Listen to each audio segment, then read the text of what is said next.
السلام علیکم پیارے بچوں، کیسے ہیں آپ سب؟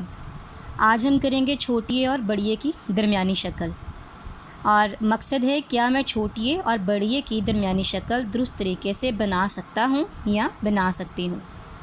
اچھا، چھوٹیے اور بڑیے کے بعد اگر رے، اڑے، زے، سے، جیم، چے، ہے، خے، میم یا چھوٹیے آنے پر ان کے شوشے گر جاتے ہیں۔ ٹھیک ہے، یہ شوشے ہوتے ہیں، یہ آپ کو نظر آ رہا ہے، یہ اسے شوشہ کہتے ہیں۔